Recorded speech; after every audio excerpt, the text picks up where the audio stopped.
Bapak punya regulator menesis, Pak. Selang bocor, sekarang yang namanya gas pasti kayak gini di rumah. Bapak panik lihat habis sebesar ini.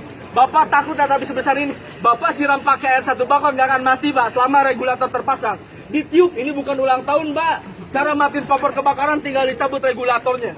Cuman kan kalau si ibu boro-boro ingat regulator, dalam kondisi api besar di rumah yang namanya panik, Pak, luar biasa. Kemarin 80. Enggak, satu Pak. Kenapa bisa nyamber? Bapak di rumah nggak pasang pengaman gas, nggak pasang alat yang namanya ventilator otomatis. Mang, cara masangnya gimana? Nah, ini cara masang, Pak. Yang polos sama yang warna kuning. Di sini ada keterangannya. Kali kadang-kadang yang namanya manusia suka lupa. Yang polos Bapak masukkan dulu ke selang, yang kuning di luar. Tinggal dorong pakai tangan, baru kita dorong pakai regulator. Sekalian Bapak pasang regulator di rumah, dorong sampai mentok. Dorong sampai mentok kayak gini, Pak. Baru pasangkan lagi cincinnya. Alat yang kedua, Mang, kalau misalkan saya punya regulator sampai 3 sampai 4, padahal kompor cuma 1. Karena tiap bisulan jengkel, Pak, regulator kayak gini.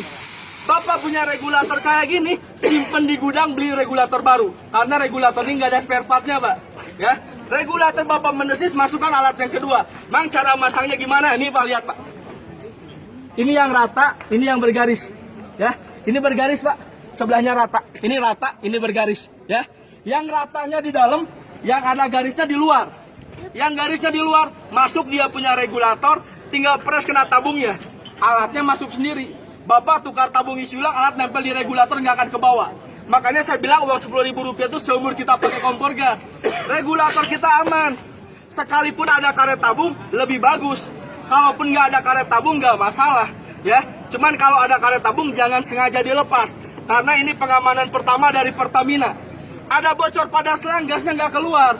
Bapak kasih api jarak dari rumah, dari dapur ke ruang tamu 5 meter, Pak. Ngerokok di ruang tamu, di dapur gas bocor, api nyamber.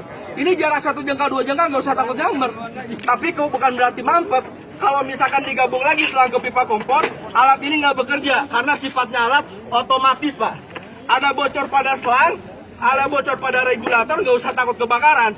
Mau bocor di mana? Dekat kompor bocor, jarak 1 jengkal, 2 jengkal, nggak usah takut kebakaran. Ini yang hebat, Pak. Bukan berarti gasnya tersumbat. Alat ini menutup aliran gas secara otomatis. Berarti kalau misalkan ada bocor, gasnya langsung berhenti. Tapi jangan khawatir, Pak. Kalau misalkan nggak ada kebocoran pada selang, kita gabung lagi selang ke pipa kompor. Mang, kalau misalkan bocornya dekat tabung gimana? Mang, kalau misalkan bocornya dekat tabung gimana? Dekat regulator. Nggak usah takut, Pak. Ya, sekalipun api lagi nyala, bocor 1 jengkal, 2 jengkal dekat tabung, nggak usah takut meledak. Alat ini nutup dari sini secara otomatis. Kelihatan alatnya, Pak? Ya, ini alatnya, Pak. Uang Rp10.000, karena yang namanya bahaya nggak pernah tahu, Pak, kapan datangnya. Yang namanya musibah kita nggak pernah mau kapan datangnya, Pak. Uang kecil Rp10.000 untuk menghindari kebakaran.